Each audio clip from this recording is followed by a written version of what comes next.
What I would like to do is I'm going to talk for about hopefully 30 minutes because I do want this to be more of a discussion and have question and answer.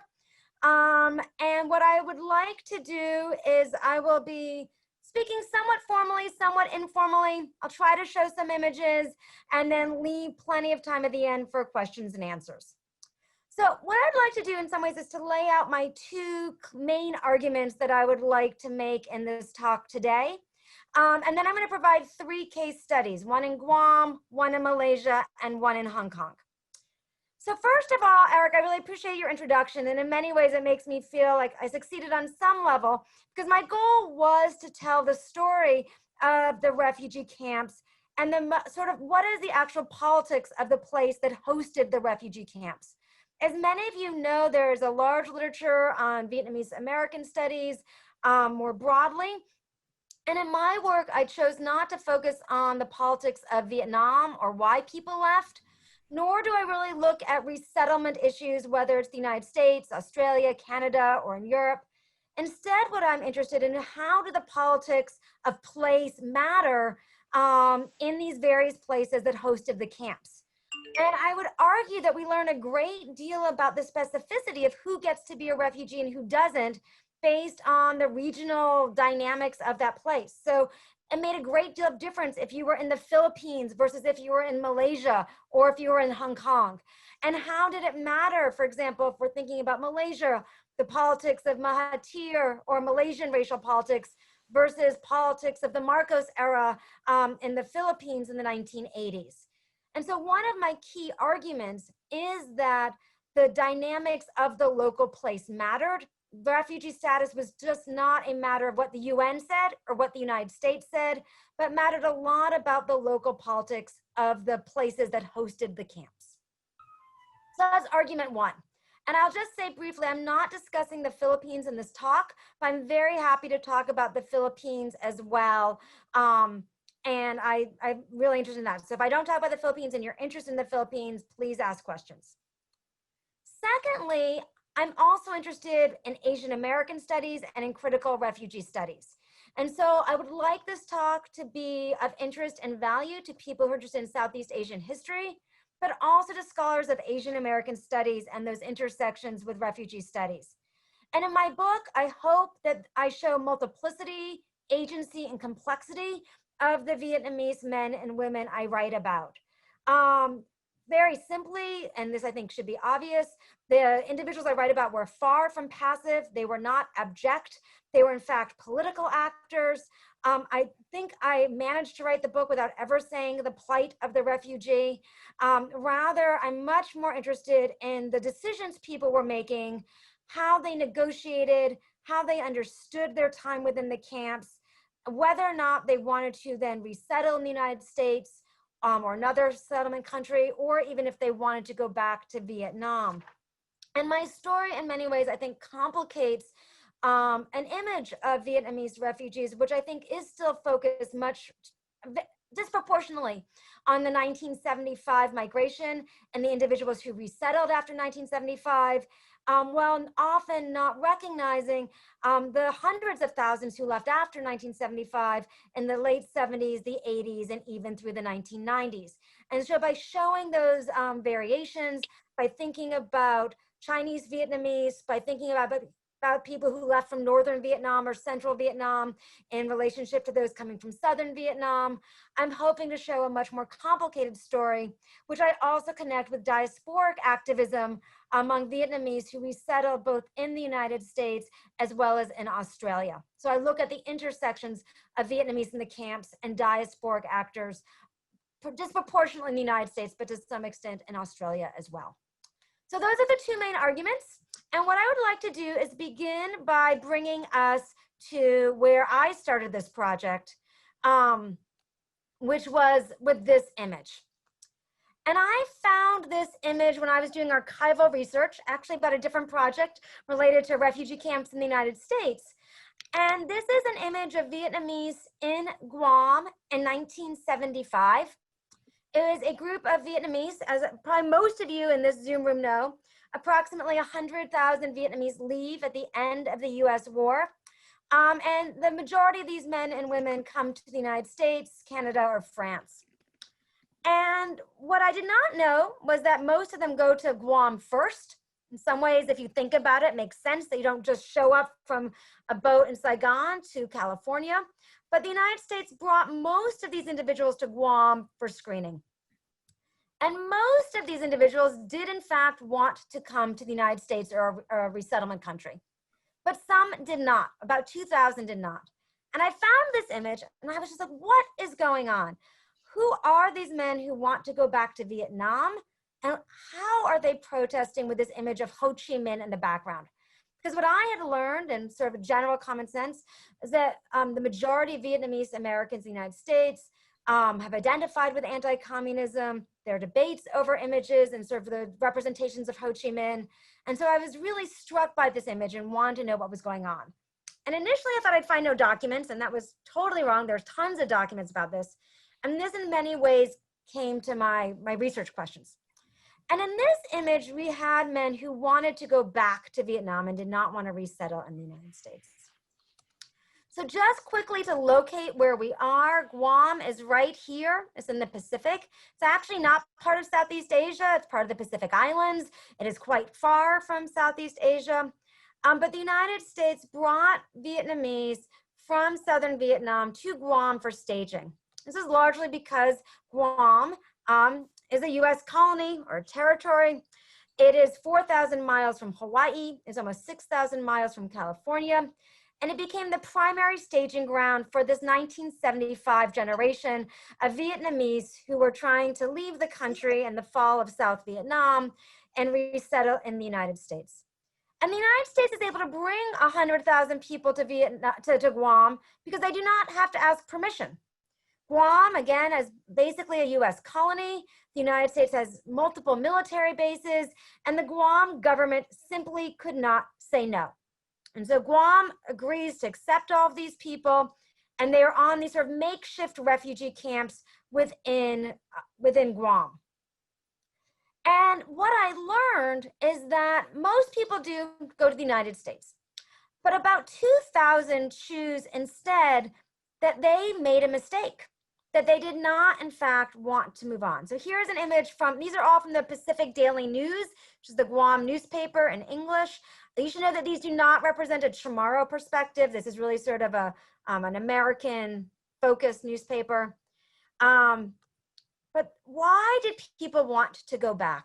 Who were these 2,000 who wanted to return to Vietnam? And I would suggest to you that most of them, I'm gonna stop sharing so I can see a few faces. Most of them were young men. The assumption is that they'd all want to come to America, but many of these were young men. About 80% of them were young men who had been in the South Vietnamese Navy, but had been only 18, 19 years old. And many of them were like on a ship at sea. They were in the Navy. So one day Saigon falls and the captain of the ship says, we're not going back to port. We're going to go to Guam. And so these young men found themselves on Guam and were confused. They wanted to go home. They had no interest in going to America, at least not without their families. Others were older. Some had been separated from their families and so were unable to, sort of didn't want to continue on their own. And others were elderly people who decided that in fact, they didn't want to take their chances in the United States. Some of their stories are very striking, and I've written about this in some detail. The most traumatic is a group of officers who flew airplanes out of Saigon to Thailand and could not go back to Vietnam, unbeknownst to them. And the US actually, there's good documentation that they were drugged and put onto airplanes and brought to Guam. And so these men felt as if they were kidnapped, right? That they did not mean to flee. And so on Guam, and it is disproportionately men. Most of the people protesting were men. There are some women, but much smaller numbers. And they want to go back to Vietnam. And so they begin protesting. And these protests begin to escalate. And the United States honestly doesn't know what to do with them. They don't want to force them to come to the United States. They also don't really know how to bring them back to Vietnam. And the Guamanian government wants them off. The Guamanian government is like, we don't need this headache. Who are these people? You said this was going to be brief, and now people are burning down buildings and marching up and down. And I just want to show you some of these images. I was not actually able to include these in the book because they're from the Pacific Daily News. The rights were too complicated, but the images are remarkable. Here's one of the individuals who left the airplane. He did not want to come. And you begin to see images of people protesting with English language signs. You can see they're familiar with English. Many of them had worked with the US military. You get images like this one where the repatriates walk out and protest. Hunger strike until die. They burn down buildings on the bases. And eventually the US government gives in, for lack of a better word, and says, fine, you can go back to Vietnam and we're going to give you your own ship to return on. And they give them this commercial vessel, the Tung Tin 1, and they tell these young men, the repatriates, that they can return. And here's an image that really stood with me of them sort of celebrating this return. In this image, I think you can really see the youth of these men. They were really quite young. You can see, I think, in this image, sort of their sense of joy that they are going home. And the goal is that they will return to Vietnam. They do return. This is October of 1975. Here again is an image of the ship. And I had the great honor of working with Tran Dinh True and my colleague Ba Qua Tran to translate a Vietnamese memoir about the ship that returned to Vietnam. In some ways, quite tragically, and I think this might not surprise anyone in this room, the Vietnamese government was not sympathetic towards this group of repatriates. They saw them as potential CIA agents, as suspect, as potential infiltrators, did not take them at their word, and they were brought to re-education camps when they returned in 1975. And in particular, the author I worked with, Tran Dinh True, was in prison for 12 years. And so very traumatic experiences. But why do I find this story so compelling, and how did it bring me on this journey through the book? First of all, I think it's important that we begin the story in Guam. I do think Guam's politics matter. Matters that it was a colony, and mattered that Guam could not say no to the United States. It mattered that Guam had this network of US military bases because of the history of US militarism on Guam. And yet it's also important to recognize that the Guamanian politicians did try to do their best to manage the situation. They felt responsible to both Guamanians, Chamorros, as well as American military personnel. And they were trying to come up with a way to navigate both the pressures they had on them from the US government and the pressures that they had from these Vietnamese repatriates. Secondly, I think it shows a very dynamic story of activism, and one in an unexpected place. So here we see a group of Vietnamese who are mobilized, who recognize their ability to create pressure on the US government and on the Guamanian government, and seek to, in fact, direct their own goals, which in their case was not coming to the United States, but rather was returning to Vietnam. And thirdly, I think it's a really complicated story because there's a part of me that wants to in many ways celebrate their activism and celebrate their sort of political acumen. And yet their story is one which is tragic in multiple ways, because when they return, they are imprisoned and they're seen as suspect. And many then do come to the United States in the late 70s and early 80s, or through the ODP, or because they leave later. But it is not a story where they triumph. In many ways, it is a much more ambivalent story, and one that I think demonstrates that they did not know what was going to happen. And I think in many ways, I think of Tran Dinh True. He talked about leaving Northern Vietnam in 1954, never seeing his family again in North Vietnam. That was his experience when he moved south. So when he thought, when he was separated from his wife, that he would never see her again, that was a real feeling, and it was legitimate, and that he did not realize when he returned quite how long he would be imprisoned, or the trauma that that would inflict upon him or his family. He does come to the United States in the 90s, and I had the good fortune of meeting him.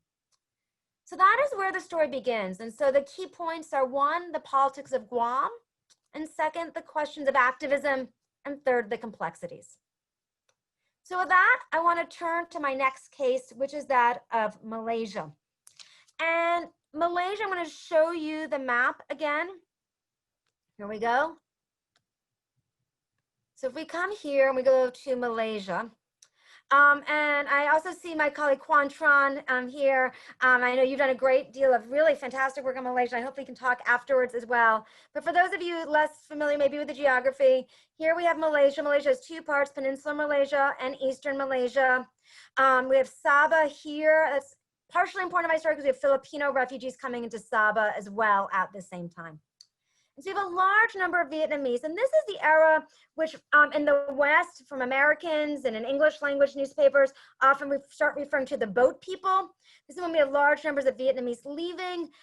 This is after some of the re-education camps released some people in the late 70s. You also have the Vietnamese government having more collectivization, sending people to new economic zones, and this leads people to leave Vietnam. And as you can see here, South Vietnam, people either went to Thailand or to Malaysia. So you can see here the geography was the closest proximity. And at this moment, the largest group of Malaysia people go to this island in Pulau Bidong, which is in Terengganu, which is a couple hours away from Kuala Lumpur, in some ways in a sort of regional, the northeastern region of Malaysia. And what I would say in this case, which I find quite interesting, is again thinking about the Malaysian politics and how this fits into our story. So in the United States, US politicians saw all Vietnamese as anti-communists, as quote, deserving. There's clearly anti-refugee sentiment in the United States as well as anti-Asian politics, but rhetorically they're often framed as anti-communists and in some ways deserving of US aid. But this was not the way it was seen in Malaysia. And I think that Malaysia plays a really complicated role. On the one hand, it offers refuge to thousands, tens of thousands of Vietnamese. And yet on the other hand, they begin casting people off to sea, pushing boats away off to Indonesia, which results in thousands of people drowning.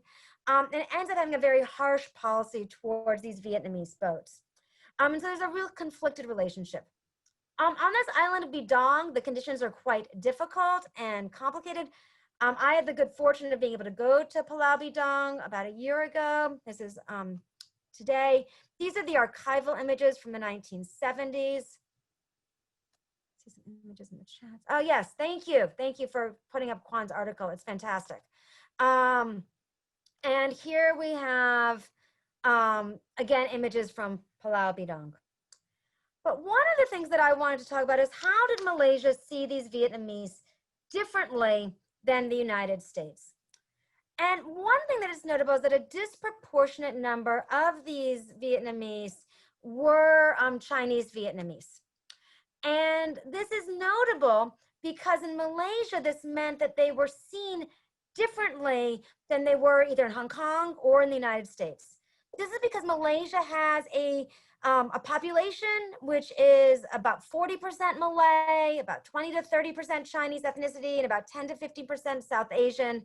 And what this means is that there is a way in which in Malaysia, these incoming Vietnamese were seen as Chinese. And it meant that in Malaysia, there was anxiety about them actually bringing communism with them to Malaysia.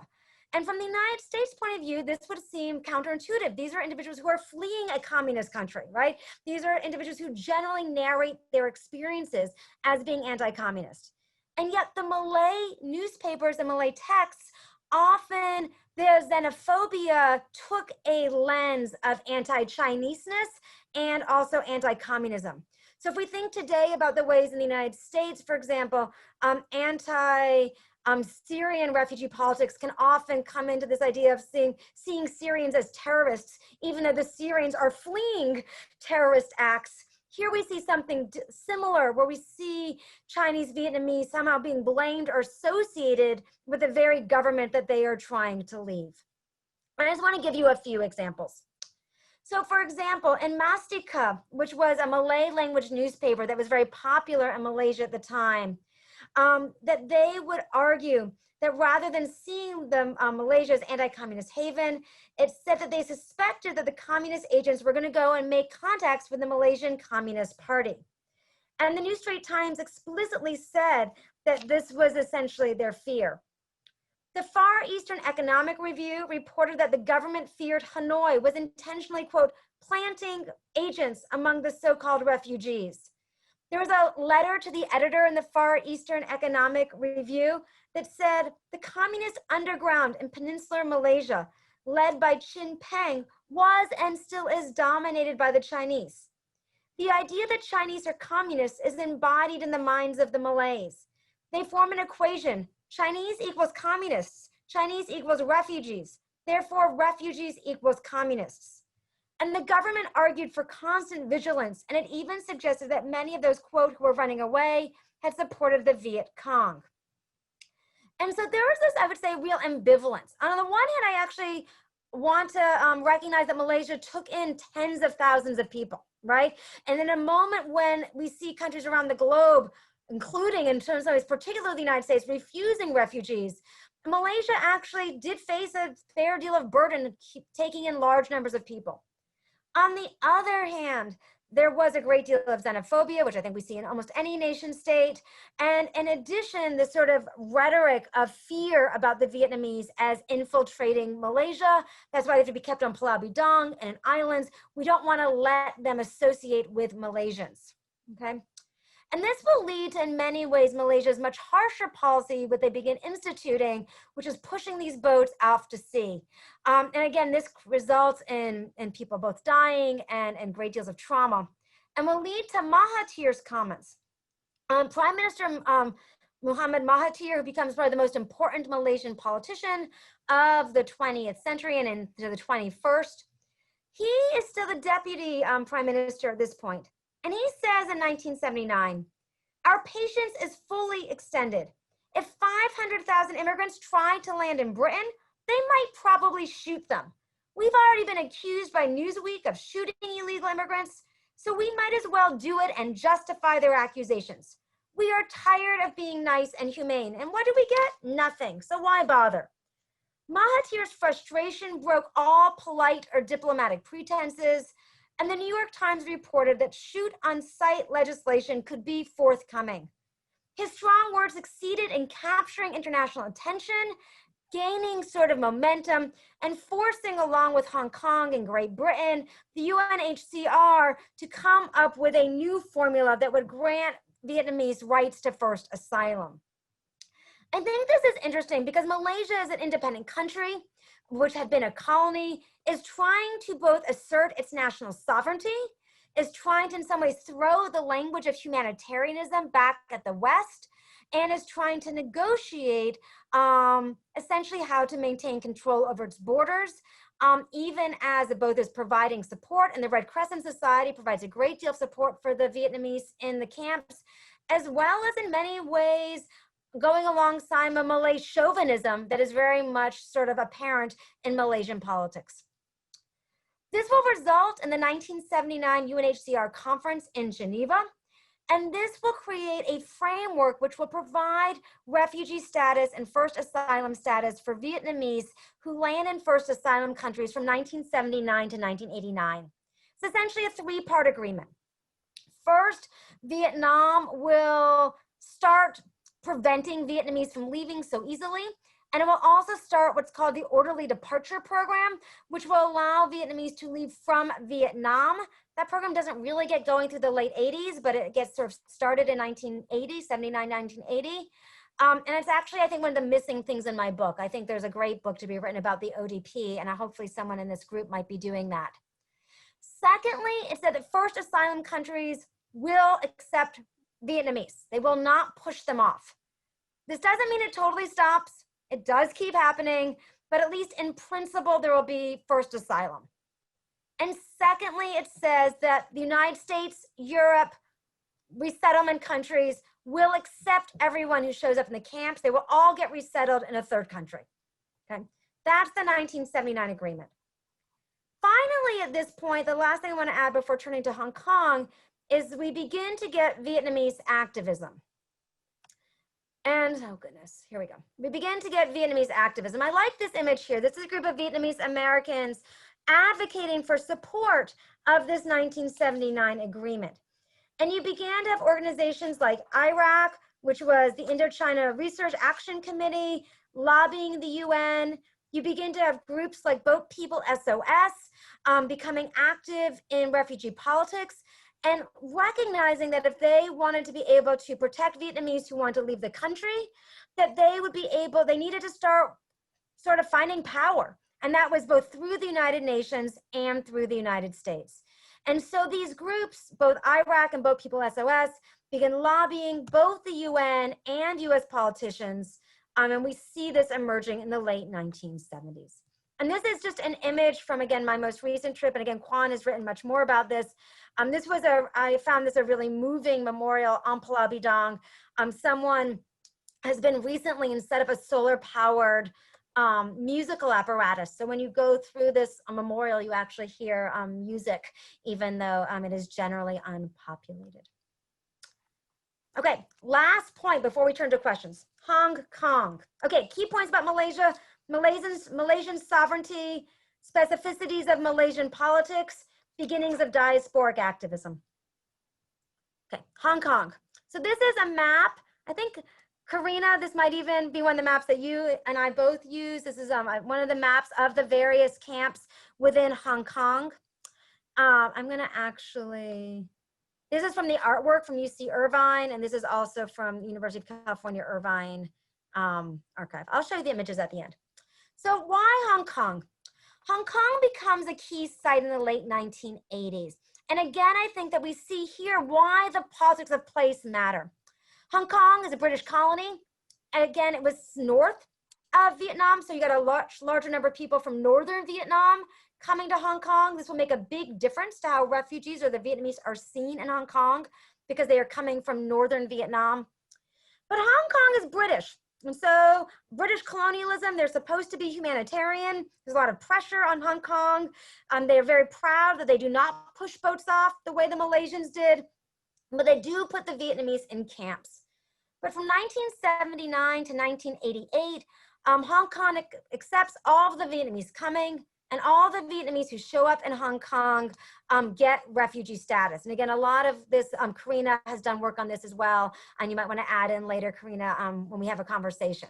So you have large numbers coming to Hong Kong. What happens though is that Hong Kong's politics are again specific. Two things, more than two, but two I want to mention, make Hong Kong really different. One, if you are Chinese and you want to come to Hong Kong in 1985, you're deported, you're sent back. So if you are a Hong Kong Chinese person and your cousin comes over from Shanghai, illegally, undocumented, you got sent back. So that meant a lot of people in Hong Kong were like, wait a second, why do the Vietnamese get to stay? Why do they get resettled? If my relative from China doesn't get to, why not? Why do these Vietnamese get this special treatment? Secondly, Hong Kong is going to become China in 1997. So there's this pressure on Hong Kong to navigate this sort of transition from the British to Chinese sovereignty. And Hong Kong doesn't have a lot of sort of independent power. And what I argue is that by changing the policy vis-a-vis the Vietnamese, it is a way for Hong Kong politicians to assert their own agenda at a moment where they don't have a lot of control. And so that really shapes what will become the fate of these Vietnamese in the late 1980s. So what happens? A lot happens. In 1988, Hong Kong basically rips up the UNHCR accord. They say too many people are coming, and really importantly, and this brings in the United States is not resettling these people. The United States says these people are from North Vietnam, they're not South Vietnamese, they're not really refugees, and so they're not our problem. And the British don't take them. The British said, we've taken 10,000 people, not our problem. And so Hong Kong is saying, well, what are we gonna do then?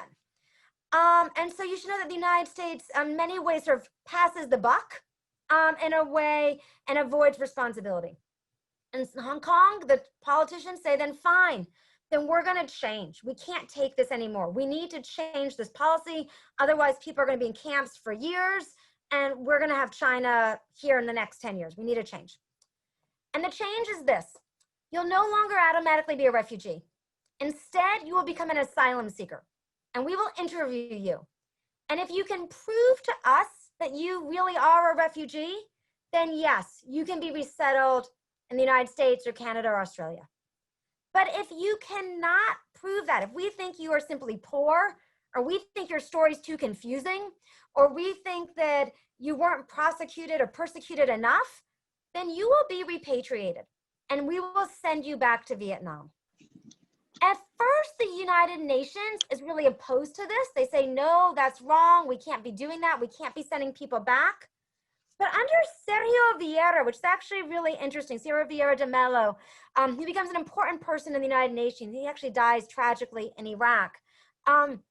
They say, actually, we think this is a good idea. And the UN turns around and says, we are going to embrace this new model. And they come up with dates. They're different in Hong Kong than they are in the other Southeast Asian countries. But after these cutoff dates, you will no longer be a refugee. You will have to make your case. And if you can't, you will be sent back to Vietnam. And this leads to massive both legal and political protests in the camps in Hong Kong. This also happens in Malaysia as well, but I focused my research on Hong Kong. And there's a way in which I argue here that there is a clash between what the Hong Kong government like to see as its humanitarian policies and credentials of sort of safe harbor, and what Vietnamese American activists argued was a violation of their human rights. And so you can see here really a contrast between these two. This will lead to a great deal of activism within the camps. Let me share my screen here again.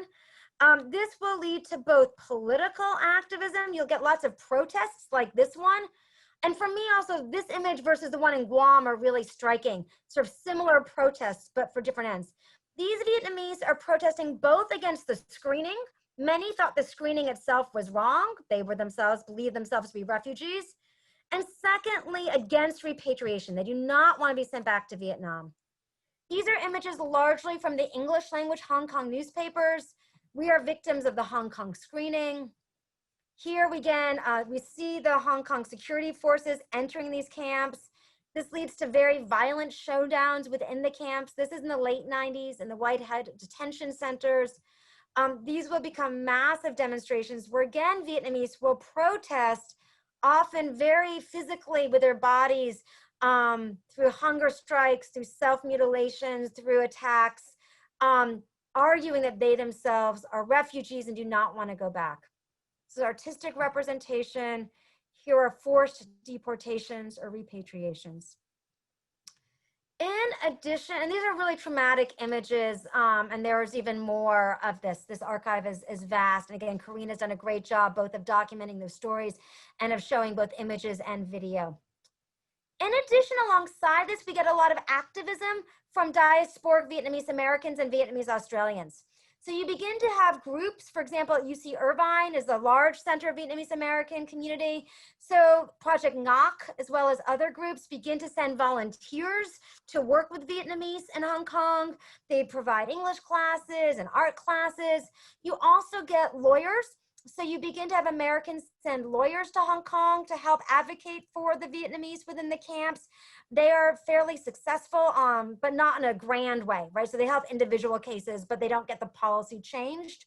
You also get groups like Boat People SOS that's transformed from groups that actually saved people at sea to a really strong lobbying organization in Northern Virginia that is able to get bipartisan support, but really a lot of support from the Republican Congress members to try to, again, prevent repatriations or to provide more avenues for Vietnamese to be resettled in the United States.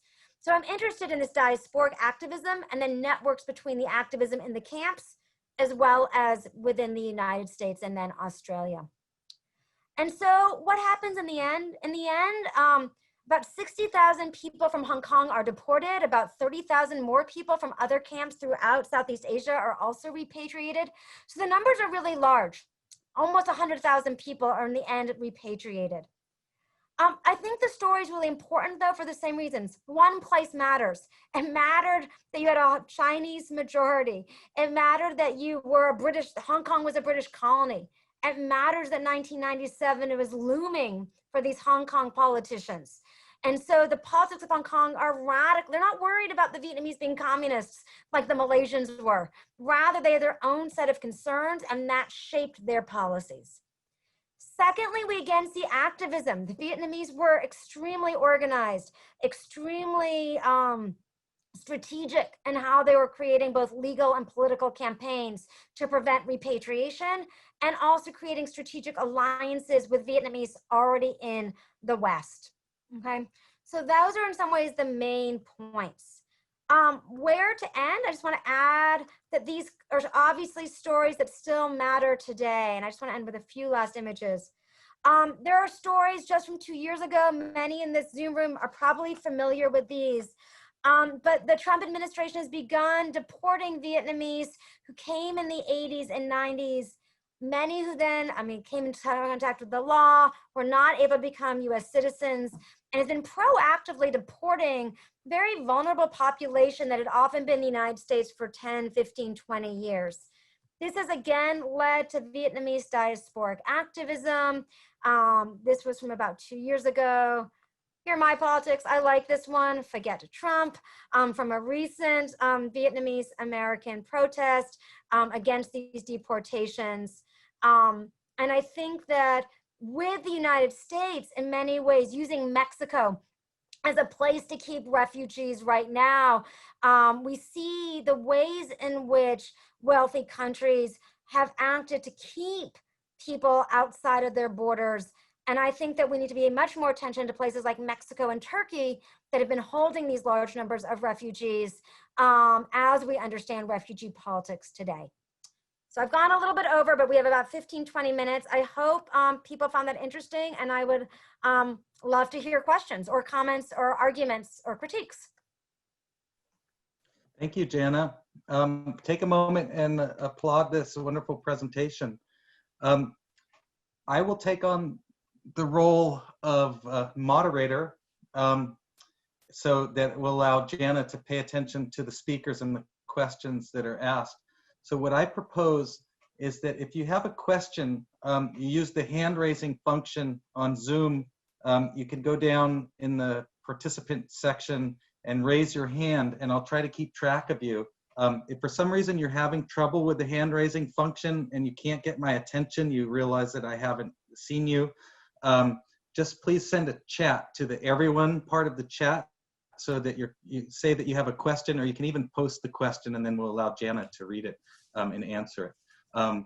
So let me start by calling on anyone. Does anyone want to start off our Q&A? And also please keep your questions relatively short so that we can allow as many people as possible to ask questions. And I should also add that the event officially ends at 1 o'clock, but I'll stick around. I'll keep the Zoom window open for another 15 minutes after that if you have extra questions. So who would like to start? We'll start with Kwan. Hi, Jana. Thank you so much for your amazing talk and congratulations on the book. I was very struck so I just finished the book over the summer, and I thought, the temporal coverage of the book was really expansive, and it really takes our understanding of refugees kind of beyond a sending and host country kind of relationship. And so I really think the conversation about, thinking about refugee camps as sites that are often transit, but here you're centering these sites. So I'm wondering if you could say a little bit more about, thinking of camp as an analytic, and how might these kind of, forgotten or abandoned sites help us recenter interstate relationships? No, that is a wonderful question, and thank you so much. And thank you for your work as well. I just want to tell you how much I enjoy your work. I guess for me, and this in some ways brings me back, there's a way in which my work might seem to not make sense. And I wrote a book about Cuba, and now I'm bouncing over to Southeast Asia. And so what am I doing? But the link actually is the analytic of camps.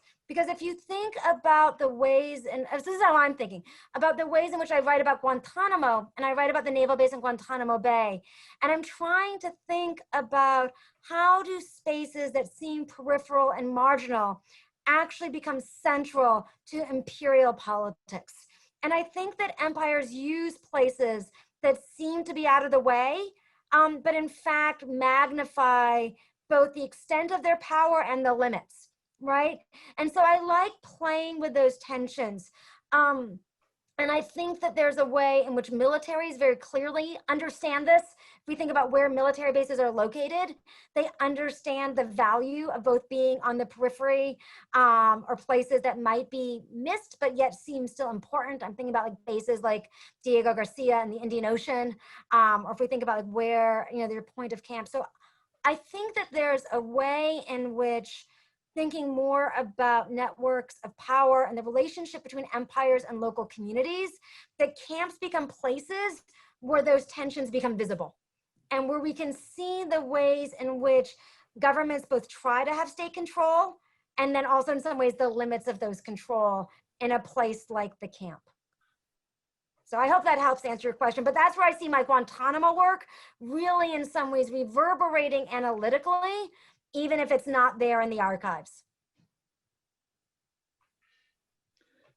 Thanks for the great answer. Next question will be from Nguyen Tran at the University of Connecticut. Hi, thank you for the presentation. That was really interesting. My question is about how the politics of the refugees differed due to the composition of the refugees. You talked about how there are more Northerners in Hong Kong versus more Southerners in some of the other camps. I was also thinking that in the later years, there are more people who are actually just there for like a short period of time who are transiting through as ODP and not actually boat people. And the other reason I'm asking this is because I noticed that in the picture from Hong Kong, there are people using the RVN flag, the South Vietnamese flag. So I was just wondering if like the symbols or the arguments or the, you know, the tensions within the refugee politics differed by location because of the composition of the camp population. You know, it's a really good question, and I don't think my answer is as good. In some ways, the South Vietnamese flag is used repeatedly because I think it's a legible symbol. And so for the people protesting, they want to be seen as refugees. And so the South Vietnamese flag is valuable in that way. And I'm not trying to underestimate their actual affinity with the flag. My guess is most of the time it was strong, but it's a useful symbol. What I think is notable, again, I'm looking over to Karina on the side, but there's a lot of tension between the North Vietnamese and the South Vietnamese. And actually, I think this is an area for more research. And this is where the fact that I don't speak Vietnamese, I'll be really clear, I'm not a Vietnamese language speaker or reader matters, and where I think someone who does know Vietnamese could do more work. A lot of time that the sort of anger and the there's physical fighting between the North Vietnamese and South Vietnamese in the Hong Kong camps. This is often attributed to regional tensions. And I think what I think, my hunch, and again, maybe someone with Vietnamese could do more, I think that's true. I also think, though, that it is true that the North Vietnamese resented that the South Vietnamese were seen as refugees, that it was easier if you were South Vietnamese to get refugee status. So there were both maybe lingering tensions vis-a-vis the actual conflicts between North and South Vietnam, but there was also, I think, anger about who was seen as a refugee. The other thing that I would only add is that, and I think John Christensen Knudsen has written a great deal about this, and this idea of the screening machine, as has Yen Lee Espiritu, but there was a need to tell a certain story, like in any refugee context. And the right story was, my father was in the South Vietnamese military. I was discriminated against because I was from South Vietnam. My father was in a re-education camp. And that story was a story that people would tell because it was effective. And what that does is it minimized other stories. So just quickly, one story that I really found emotive or compelling was one that didn't fit, which was a story of a North Vietnamese man who went to like East Germany, like on a work program. And when he was there, he got involved with independent union politics. So he gets deported from East Germany and sent back to North Vietnam. And then he gets in problems there. And so they send him to Hong Kong. He actually fit the definition of an anti-communist refugee. But because he'd been to East Germany and was from Northern Vietnam and was a union activist, it didn't look right. And so I think the symbols are being used strategically as well sometimes, although not to underestimate people's actual affinities either. Karina wants to jump in for a second. Is it okay for me to say something now? Yes. Trin, Okay, do you mind letting Karina jump in real quick? Go ahead. Thank you, Karina. Trin. Yeah, just want to add into this particular conversation about North Vietnamese and South Vietnamese in the camp. I was in the refugee camp in Indonesia, and we didn't have this problem with Vietnamese fighting among each other as much as Hong Kong. And when you were talking about the North Vietnamese being resentful towards South Vietnamese because they were not considered as refugees, and interestingly, South Vietnamese in the camp also resent the fact that because of the North, they think because of the North Vietnamese that put them into at risk of gaining refugee status. And also the South Vietnamese who were stuck in the camp in Hong Kong, blaming the North communists because of you guys. Now I lost country, I got to escape, and now I'm stuck here. So that's already have that political tension between them. And of course, different cultures, different values, and the way they, the lifestyle of North Vietnamese and South Vietnamese are so different. And because of the fights that they constantly have, it's actually put the Vietnamese refugees in a disadvantaged situation, because the Hong Kong residents were saying that we host you here, we provide you safety, we give everything to you, but you burn down the camp, you are causing problems. So eventually the Hong Kong residencies, they protest more toward the government and saying that do not accept any more Vietnamese refugees. So that's another layer of pressure that the Hong Kong government had to deal with. Great. Thank you, Karina. Yeah. It's a trend. Thank you so much for your wonderful book talk, Professor Lipman. So I am thinking a lot about what you said about Mexico, and I'm also thinking to like the camps in Europe, like for example, Moria, which just burned down two weeks ago. And it never really occurred to me to think of camps in like Guam and Hong Kong as sites of like liminality, but also agency. But the thing is, the reception of refugees, like Vietnamese refugees and Southeast Asian Cold War refugees, was quite different than what's going on today. And I know that's just one facet of it. So, you know, thinking to your work across countries like in Cuba, like how do you understand like the difference in response to like efforts to advocate, self-advocate for resettlement and such? Mm-hmm.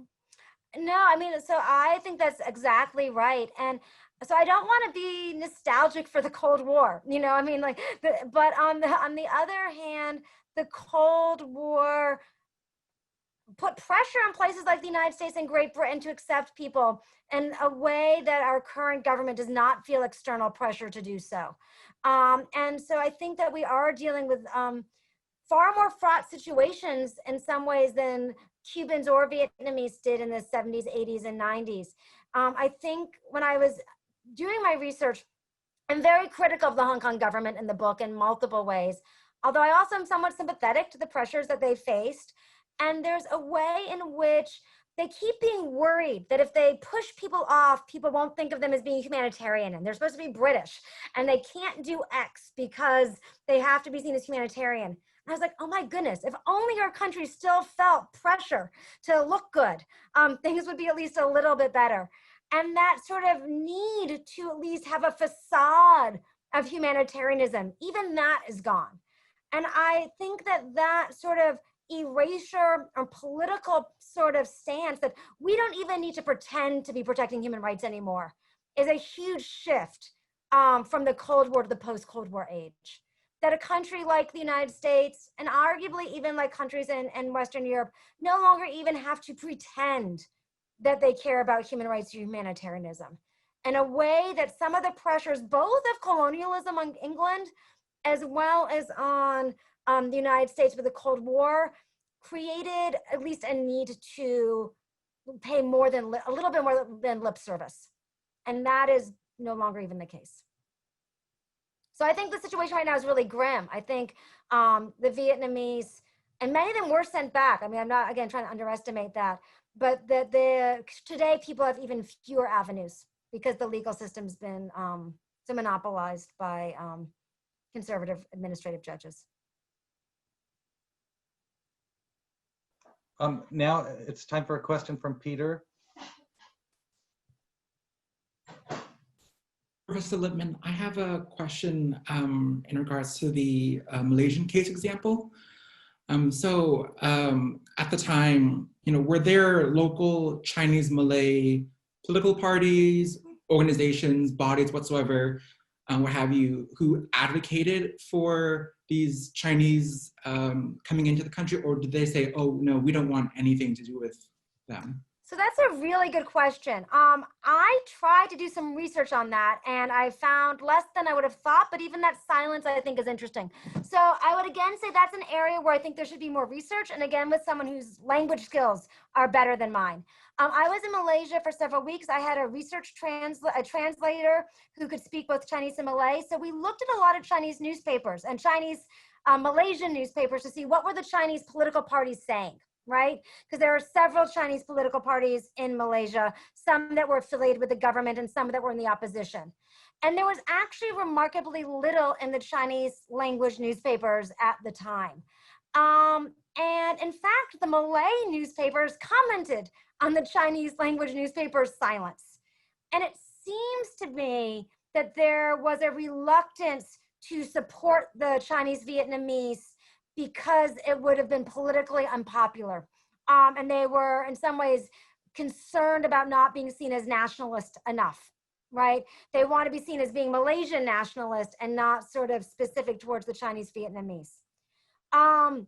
There are leaders who do talk about humanitarianism. They are often against the government's desire to push people off. But I would say there was actually I thought there was going to be a lot more in the Chinese language newspapers in Malaysia. And in fact, there was a lot more in the Malay language newspapers than there was in the Chinese.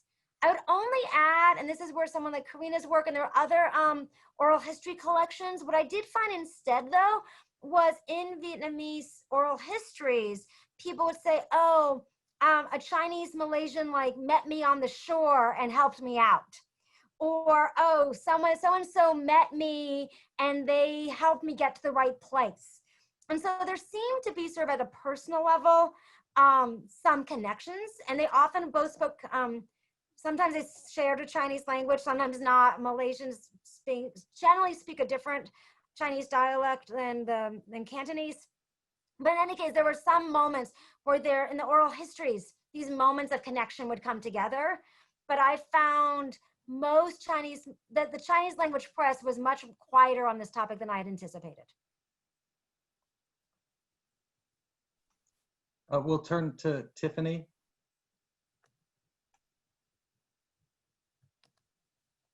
Tiffany, you need to unmute briefly. You're still muted. All right. Well, I was saying that thanks so much to Jana for putting together such a wonderful book that provides invaluable resources for those of us who want to learn about this Exodus history. And I came across at the UNHCR archives, I came across a number of documents talking about people in 1975 wanted to repatriate, but I never really follow up on that. But it's so wonderful and really exciting to actually read your book and learn about that in more detail. And I also appreciate your the way you navigate the sensitivity of terminology, especially whether to call all Vietnamese refugees, as a lot of humanitarian groups would advocate for. For me, it's just the sake of identifying different periods and how policy changes in Southeast Asia, in Hong Kong, and with the UNHCR as well, that we have to make that clear. So I really like the way you navigated that. Now, my question is, in terms of the title, in camps, I mean, I understand that in Vietnamese language, they call everything chai, means camp. But with the case of Hong Kong, I was with a group of Vietnamese that got resettled in Hong Kong for 3 years. And I listened to the way they use the terms, and it has always been very separate because there were a number of detention centers that hosted the Vietnamese refugees. And this is including Victoria Prison that turned into Thai Nguyen Contemporary Art that I worked at like a few years ago. So Most of them call Trại Cấm, to refer to detention center, and Trại Tị Nạn to refer to refugee camp. And Trại Cấm also, you know, I think the term came about in 1982 when Hong Kong started to enforce closed camp policy. Even admitting Vietnamese as refugees, there was still like a closed camp policies so the Vietnamese would not be able to move around freely. So how did you navigate around this kind of like landmine to come up with the title In Camp? No, that's a really good question. And in some ways, I think is also a really valuable critique.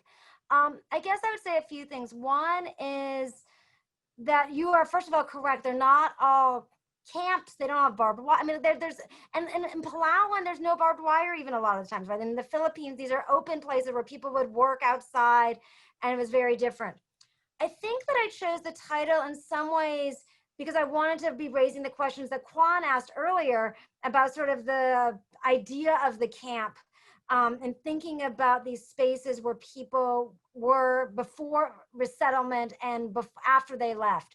And so I think that you're right, that in some ways it may be too simplistic or catchy, but in sort of it lies these are larger sort of both linguistic and political ideas. But the reason I guess I landed on it because it was able to bring together all the multiple stories that I was trying to tell, from Guam to Malaysia to Hong Kong to the Philippines. And even if it is not as precise a term as potentially it should be, it allowed me to make the argument in the title that the book is about why we must think about these places in between and why that is necessary for actually understanding refugee politics. So I take your points really seriously, but I guess from my point of view, it did some of the analytical work that I wanted it to do by bringing the stories together.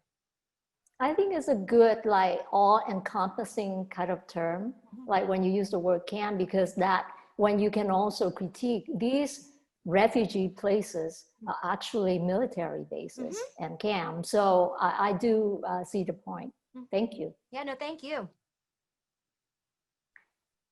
Great question. I want to flag to everyone that it's 1 o'clock for those of you who had appointments that need to leave, but we'll go into extra time as if it's an exciting soccer match.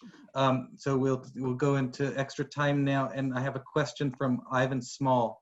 So Ivan. Thanks, Jana, for a really interesting talk and for an interesting book. I picked it up and started reading it. I just had a quick question. I was curious, are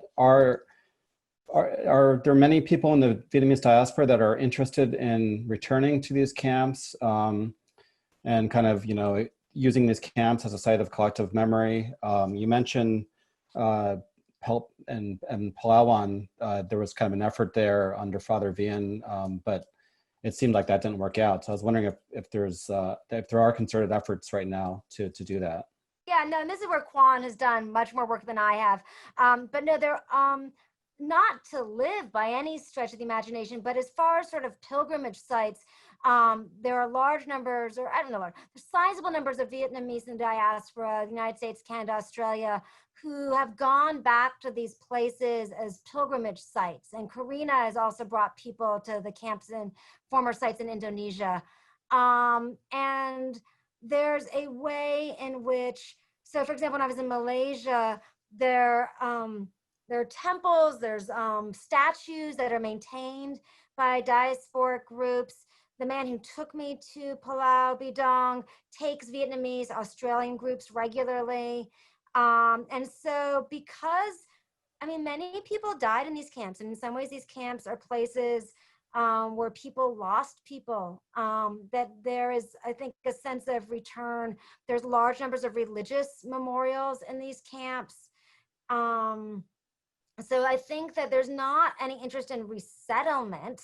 You know, like Father Vien was about bringing Vietnamese Americans to help out at the camps, right? And to bringing volunteers. And then you have this vision. This is in the Philippines. There was an idea, the Philippines does not deport people. The Philippines resettles a group of Vietnamese in the Philippines. And in the end, that group doesn't actually want to stay in the Philippines. And most of them also want to come to the United States and eventually do as late as 2005. But Vietnamese Americans more have gone I would think the word pilgrimage is probably appropriate, but if Kwan or Karina want to sort of have a different nuance on it, I'd be interested in your thoughts. But not as far as resettling, but as far as there are trips. Does that answer your question, Ivan? Yeah, thank you. Okay. I don't know, Kwan, if you wanted to add anything. Yeah, thanks, Jana. Can I add to that? It's just also, in terms of what became of these camps after, right, resettlement or repatriation. So in the cases of Indonesia and Malaysia, for example, some of those camps or remnants of those camps continue to be there. And they've actually turned into like tourist destinations for not just the refugees who are returning to visit as pilgrimage sites, but also for local populations and the kind of lores that are associated now with these forlorn places in some ways. And then in the case of Hong Kong or even in Thailand, the traces of those camps are no longer physically kind of visible. You really have to dig for it. And there's no concerted effort to preserve these sites on a local level. So that also impacts the ability of people to go back or, and think about on individual levels. So there are people who do go back as individuals. There are organizations in the diasporas that are kind of spearheading some of these pilgrimage tours and so on. Karina, please join in. Yes, in terms of Indonesia, it's a bit unique than the other places in two ways. The main refugee camp in Galang became a tourist attraction place, mainly for Vietnamese to return to visit. But for places where like Kuku Island, where I was first landed, these were uninhabited islands. So initially there were hundreds of Vietnamese refugees died as soon as we arrived in the first few months. So more and more Vietnamese people returned to these places just to look for the graves of their loved ones. So that's, a lot of my work for refugees focus on these uninhabited islands, just mainly looking for graves of refugees. I would also add to Kwan's point, in the Philippines, it's very different. Maybe not that different, but the main camp in the Philippines was in Bataan, which is the Philippine Refugee Processing Center, and that is not part of my talk. It was very different.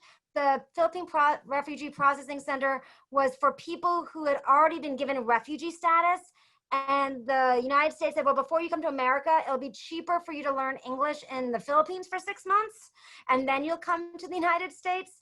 And so people there knew they were going to get to the United States or Germany or Norway, a few people. But that now is a museum, and it's somewhat different because the Philippine government's very proud of that project. So some of it actually is also fallen down because they don't have hundreds of thousands of people there anymore, but there's also a museum there. And Evan Espiritu, who also does a lot of this work, has done a film about the PRPC camp.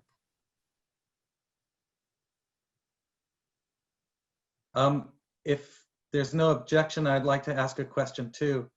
I just wanted to add before asking my own question that the article I mentioned that Kwan had written also adds to your story about the politics within Southeast Asia that takes place during the refugee, but also the politics of memorialization. And there's some pretty dramatic stories that Kwan relays in that about, the Vietnamese government interacting with ASEAN and some of the various countries in order to remove memorials and the kind of political pressures that are going on there as well, which is quite fascinating. So the story you tell is quite, it lingers into the post-Exodus period. I want to ask a question that's kind of a little bit about how you wrote the book. If you, I'll preface it a little bit for those who haven't read it yet. But as you heard from the talk, everyone, the book is organized sort of by geographically, but at the same time, so we have the different places. We have Malaysia, we have Guam, starts with Guam, then there's Malaysia, then there's the Philippines and Hong Kong. And so it gives this wonderful geographic spread of the inter-Asian politics and the different politics of the different places. But at the same time, this is my question, at the same time, Jana, you layer kind of a historical chronology on top. So it both goes kind of geographically, but also goes historically. So we start in like Guam is for 75, Malaysia is 75 through 79, and that ends up in the UNHCR conference in 79. That's very important. And then there's the Bataan, which intersects with people power and the Marcos regime and Aquino and all this stuff. And then there's 1980 through 89 in Hong Kong, which tells a different kind of political story, which ends up with this shift that leads to screening. So my question for you as a writer, right, and as a historian, how did you make that decision? Because the camps don't necessarily stop at the end of the period that you choose.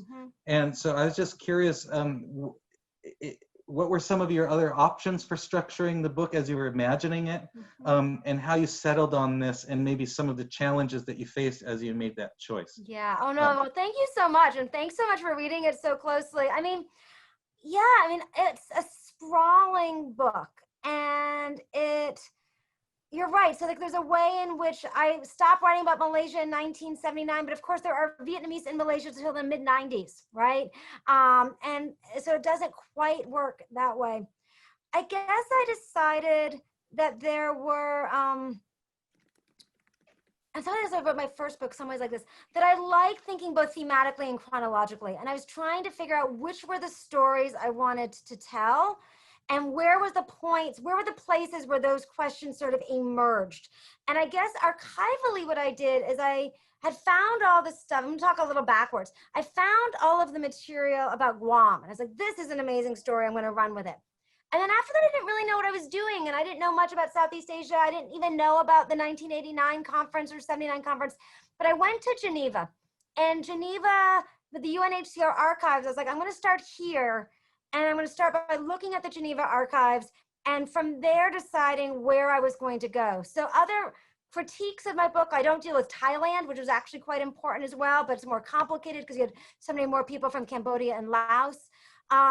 But there's a way that I started with the Geneva archives. And those archives led me to like, oh, Malaysia is what they're worried about in the 70s. And then Hong Kong is what they're worried about in the 80s and 90s. And so in many ways, I used that initial trip to Geneva and the UNHCR archives to think about what is the map, both geographically and chronologically.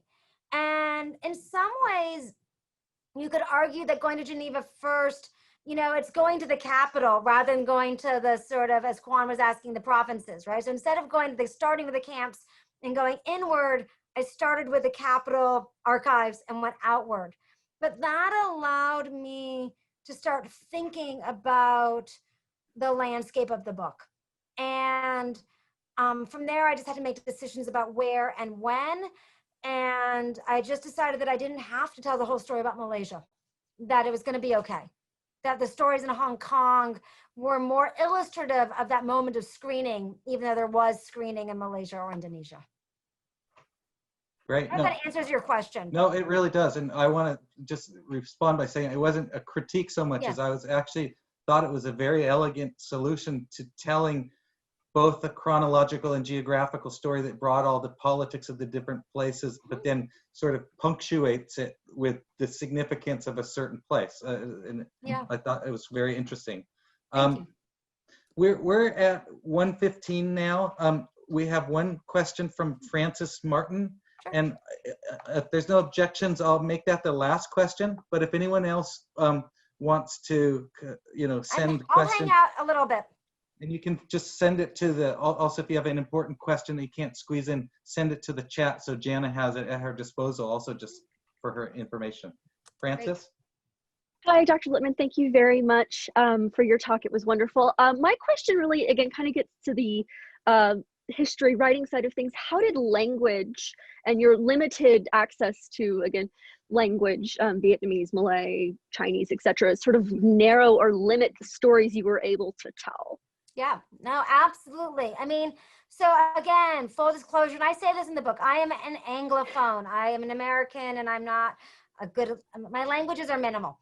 And I actually really struggled with, could I do this project as an English dominated language project? And I talked to a lot of colleagues and a lot of friends, And in a way, and I hate to sound, I mean, it's just a chutzpah, but it's like, you know, I had tenure. My first book was done. I did learn Spanish for the first book, and I just was like, I wanted to follow the stories that I found in Guam, and I found that I'd done other research in the U.S. that wasn't as compelling to me, and I was like, these are stories that I felt I could follow. And then I decided that I was not going to do an oral history project attached to it, that there were other people who knew Vietnamese and could do those oral history projects with language skills that I don't have. And so I draw on, Karina's done a lot. University of California, Irvine has a huge oral history collection. Other people have been doing them. So I largely decided that I was not going to try to conduct a significant oral history project. I do some interviews. I mean, I do some interviews in the project, but that I was going to be cognizant of my language limitations. I also, in some ways, going to Eric's question in terms of sites, it should not be too hard to figure out that I picked sites that were British or American colonies. So it means you have a lot of English language documents. So between Guam, Malaysia, Hong Kong, and the Philippines, I would say the place where the language was the biggest obstacle would be Malaysia. More of the documents there are in Malay and Chinese, in a way that Hong Kong, clearly if I knew Chinese, I'd have access to a whole nother archive, but there's plenty in English. Similarly with the Philippines, most of the formal documents in the Philippines are in English. So even though you have Tagalog newspapers, or it would have been useful if I spoke, Visayas or, at some point, that it wasn't necessary from an archival standpoint. And so I also picked the sites where I knew there would be English sources, but I think there's plenty of work to be done for people with language skills better than mine. And I've just decided that it was the book I wanted to write, and that I was able to find enough English sources and then hire some translators when I needed them. So I hope that helps.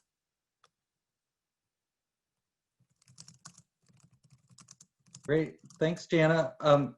I think I'm going to bring this formally to a close and stop the recording, but I want everyone to join me in thanking Jana for a wonderful talk.